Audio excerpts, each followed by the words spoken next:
high fidelity. That's great. Sex. That sensitive. Fantastic. Perfect life.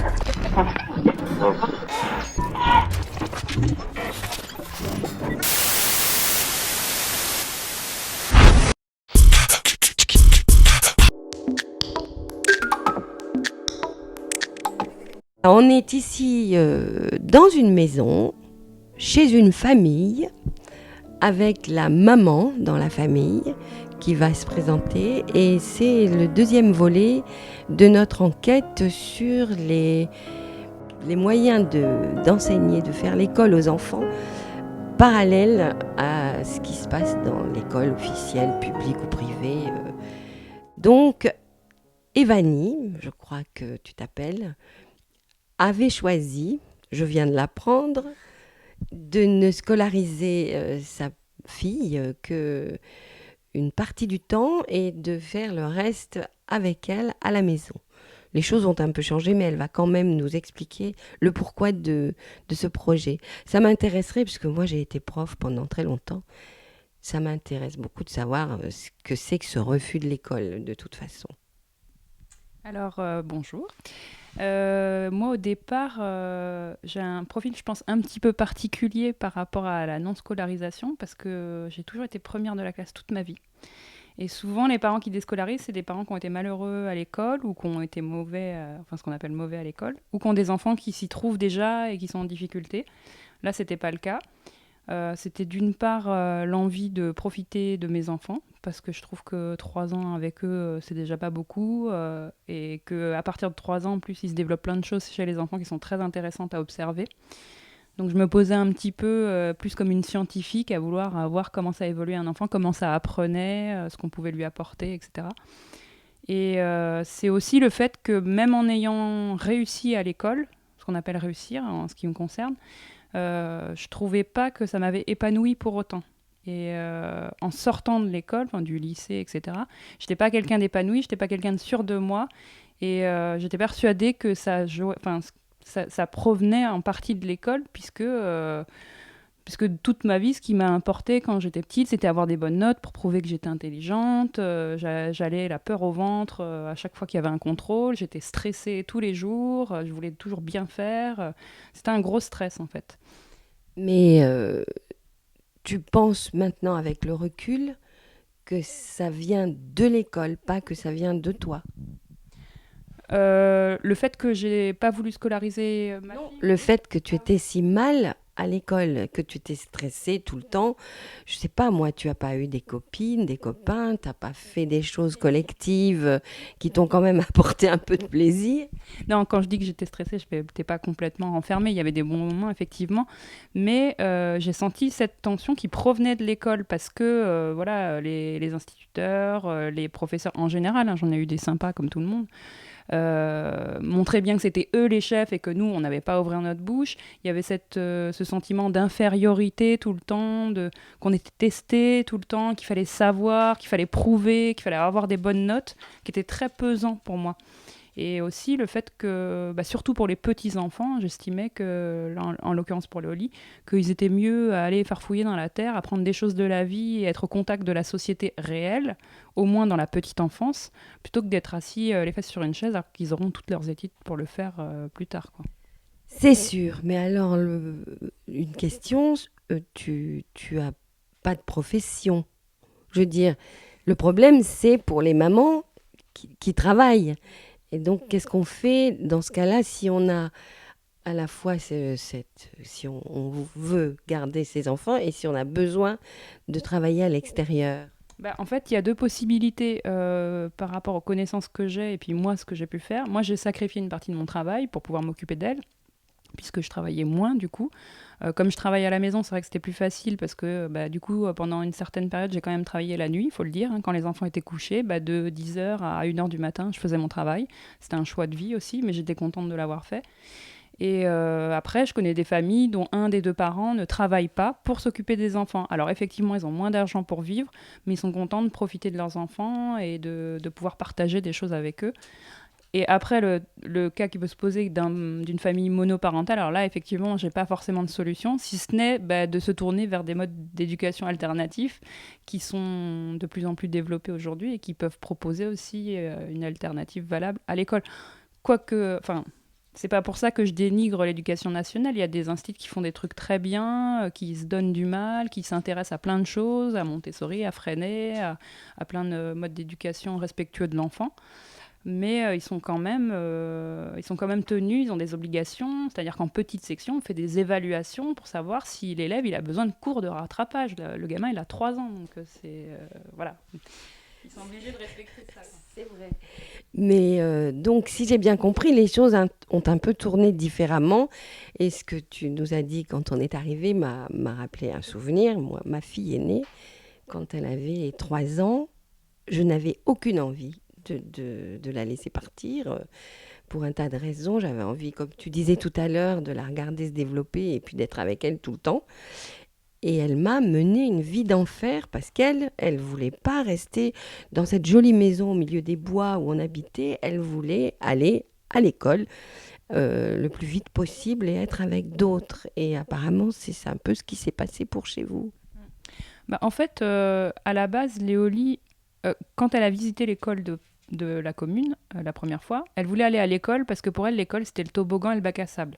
Elle n'avait pas du tout conscience de ce qui pouvait se passer dans l'école et c'est tout à fait normal à 3 ans.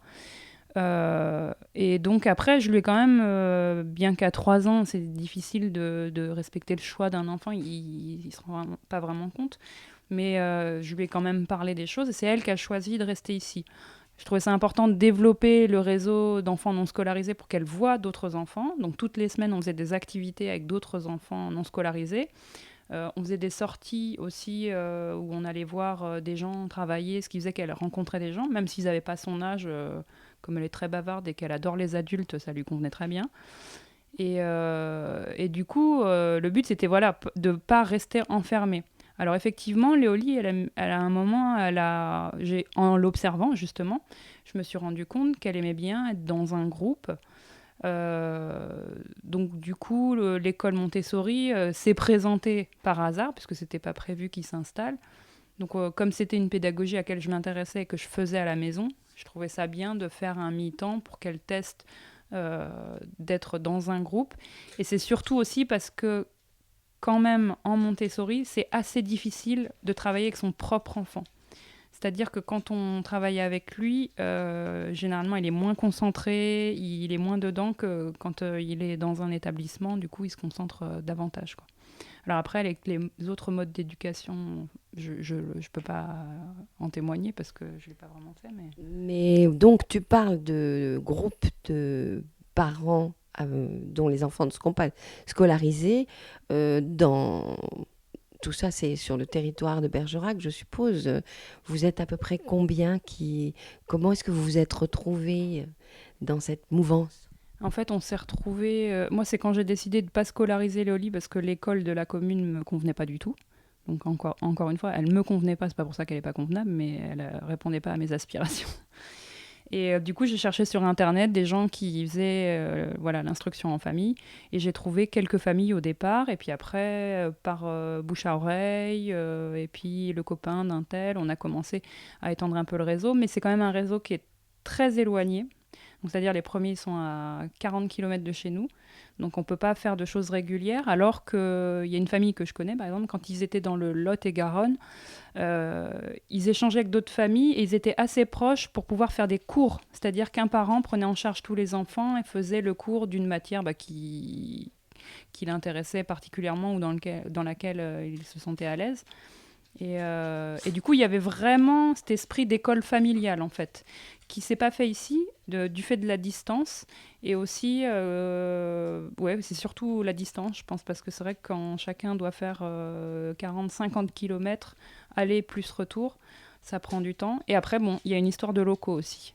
Donc on n'a pas de salle, et puis comme il y a des familles qui ont 5 enfants, on ne peut pas accueillir plein de familles chez nous d'un seul coup. En fait, ça fait trop d'enfants. Il faut trouver un local, quoi, à ce moment-là, ou quelqu'un qui a une grande maison. Oui, d'accord, c'est ça. Mais alors, on avait entendu parler l'année dernière d'un lieu du côté de Gardonne, par là, où c'était un peu une préfiguration de l'école Montessori. Vous étiez de l'expérience? Oui, mais en fait, je suis toujours, l'association existe toujours. Je suis la coprésidente de l'association qui a monté ça. En fait, on avait créé des ateliers Montessori avec d'autres parents qui sont intéressés par la pédagogie. Moi, j'avais fait une courte formation l'été qui précédait. Et donc, du coup, on a décidé de proposer des ateliers Montessori pour les 0-3 et pour les 3-6. Sous forme associative, et puis dans le secret espoir, un jour, d'ouvrir une école. En plus, quand on a ouvert cette association, il y avait une directrice d'école avec nous, donc pour nous, l'avenir était tout tracé, on aurait fait des ateliers, et puis avec cette directrice d'école qui avait l'expérience, on aurait ouvert l'école. Et puis il s'est trouvé qu'à la fin de la première année d'activité de l'association, il y a Bérangère et Ludovic, donc, qui ont ouvert à Bergerac l'école Montessori, qui nous ont contactés en disant, voilà, l'année prochaine, on ouvre une école. Donc du coup, on s'est dit, c'était une bonne nouvelle plutôt, parce qu'on avait rêvé d'une école, on pensait que ça allait prendre des années, puis là, on nous en offrait une toute prête. Voilà, donc... Clairement, mais cependant, il faut sortir 350 € par mois. C'est ça. Après, sachant que le coût d'un enfant dans une maternelle classique est de 550 € pour l'éducation nationale. Comment est-ce que tu calcules ça? En fait, j'ai lu un article qui estimait environ qu'un enfant en maternelle dans l'éducation nationale coûtait 550 €. Ah oui, tu veux dire coûte à l'État. Voilà, c'est ça. D'accord. Donc c'est vrai que 350 € c'est cher. Comparativement à ce que coûte réellement un enfant dans le système scolaire, c'est pas cher. C'est cher parce qu'on doit le payer deux fois. On le paye dans nos impôts, puis on le paye dans l'école. Donc nous, ce qu'on revendique aussi avec les parents qui font ces choix, c'est de pouvoir avoir le choix aussi d'une autre pédagogie. Alors effectivement, c'est un sacrifice. La plupart des parents que je connais qui mettent leurs enfants dans des écoles comme ça ne sont pas des gens forcément très argentés. Il y en a un qui, ils ont l'argent, ils en profitent. Mais il y en a beaucoup qui sont prêts à faire d'énormes sacrifices parce qu'ils pensent que vraiment, et c'est vrai, c'est là où leur enfant va passer la plus grande partie de sa journée, donc c'est très important.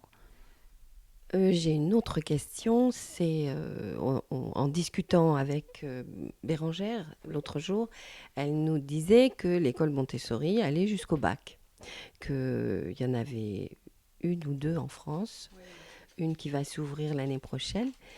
La formation, je veux dire, à partir du moment où tu rentres au collège, dans la scolarité, dans le cursus normal, c'est des profs qui ont fait des études dans des matières différentes, qui sont spécialistes. Au lycée, n'en parlons pas. Les enfants qui sont dans le système Montessori jusqu'au bac, les enseignants, c'est quoi? Parce que dans l'école primaire, je vois bien, c'est des tranches d'âge. Et là, on a appris que dans la future école de Bérangère, il y aurait 3 niveaux. Oui. Hein, mais après, comment ça se passe? Après, en fait, déjà, la question ne se pose pas beaucoup parce qu'effectivement, il n'y a pas beaucoup de supérieurs en Montessori. Donc, soit on reprend le système traditionnel, soit ceux qui ont la chance de pouvoir continuer en Montessori, d'après ce que je sais, parce que je ne m'y connais pas beaucoup dans ce domaine, et d'après ce que j'ai lu de Montessori, en fait, Marie Montessori pensait, il me semble bien, qu'à partir de 12 ans, l'enfant est prêt à se consacrer à des projets, des projets personnels, qu'il est prêt à monter des projets, à faire des choses de sa propre initiative, en fait. Donc, du coup, les établissements supérieurs sont beaucoup basés sur les intentions de l'élève, et après, on lui donne les outils, les clés, les techniques qui sont propices à la réalisation de ces projets. Mais on laisse beaucoup d'autonomie. Tu veux dire qu'il suffit qu'ils se disent mon projet est d'apprendre, je sais pas moi, la physique quantique ou bien l'arabe et il va y arriver tout seul. Il va pas y arriver tout seul parce qu'il y a quand même un cadre, il y a toujours des éducateurs, etc. Mais après, c'est plutôt lui qui... Enfin, je pense, parce qu'encore une fois, je connais assez peu cette tranche d'âge. Moi, les miens sont petits, donc je suis restée pour l'instant à l'étude de ce qui est pour les petits. Mais il me semble bien que, de toute façon, même comme pour les petits, l'adulte, il est là pour informer s'il y a besoin, si l'enfant est en demande, mais en aucun cas pour imposer quoi que ce soit. D'accord. Enfin, un jour, ils vont grandir, tes petits. Donc, il faut bien commencer à y penser.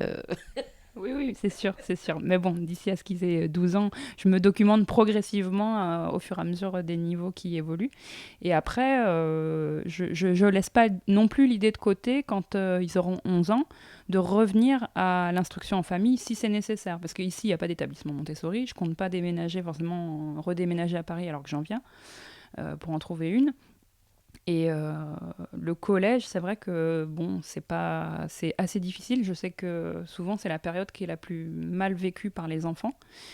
Donc oui, pourquoi pas à nouveau l'instruction en famille, pourquoi pas, bon après, si ça se passe bien dans un collège, pourquoi pas tester, ça coûte rien. Tu connais des gens qui ont des adolescents et qui sont à la maison? Oui. Et est-ce qu'ils ont déjà, parce qu'ils sont naturellement visités par le ministère de l'Éducation nationale qui vient contrôler que vraiment ils donnent aux enfants les outils qui leur permettraient éventuellement de réintégrer le système officiel. Et est-ce que tu as entendu parler de ces inspections? Oui, je connais plusieurs familles qui ont des enfants qui sont grands, dont même des familles qui ont des enfants qui sont grands qui ne sont jamais allés à l'école et qui sont inspectés effectivement chaque année. Généralement, ça se passe bien. Alors, il y a des inspecteurs qui sont plus ou moins intransigeants, qui font des tests. Officiellement, c'est interdit de faire des tests sur les enfants, puisqu'ils n'ont pas à avoir le même niveau que dans l'éducation nationale. Ils doivent juste, à 16 ans, avoir le socle commun des compétences, comme tous les autres enfants. Mais après, entre 0 et 16 ans, si on veut, les parents apprennent dans l'ordre qu'ils veulent. S'ils veulent apprendre à lire à 10 ans à leur enfant, normalement, ils sont censés pouvoir le faire. Dans les faits, la plupart des inspecteurs testent en fonction des niveaux que les enfants seraient censés avoir. Et comme les parents ne veulent pas avoir de problème, ils font les tests. Il y en a quelques-uns qui se rebellent et on en parle des fois à la télévision, justement, à qui on menace de retirer les enfants, des choses comme ça, parce que du coup, ils ont des vies aussi, voilà, ils ont des toilettes sèches, ils ont des maisons sont un peu différents, voilà. Donc, mais bon, moi, la plupart des familles que je connais, ils arrivent, voilà, les années passent, l'inspecteur passe, et puis on arrive soit à s'entendre, soit à faire en sorte que ça continue, voilà. Je pense que ce qu'il faut changer, même au-delà de l'éducation en elle-même, c'est le rapport aux enfants aujourd'hui. Ça commence à se faire un petit peu quand même, un peu beaucoup, mais considérer que l'enfant c'est un autre être humain, c'est pas un être humain inférieur, nul, pas encore fini, et le considérer comme une personne valable qui a des compétences que nous-mêmes nous ne connaissons pas et qui a des compétences qui sont même au-delà des nôtres dans certains domaines. Je sais pas, olfactifs, gustatifs, ils ont des sens bien plus développés que nous, alors qu'on a tendance à les rabaisser tout le temps. Et je rêverais que même dans le système éducatif classique, on conçoive les enfants d'égal à égal, en fait, et qu'on ne soit pas tout le temps à les rabaisser, puisqu'après, ça se poursuit dans le système du travail aussi. Voilà, on a un chef, et puis on est en dessous du chef, on est moins bien que le chef, alors qu'on est tous des êtres humains et qu'on devrait tous être considérés comme tels, quoi. High fidelity. It's great. Sex. That sensitive. Fantastic. Perfect life.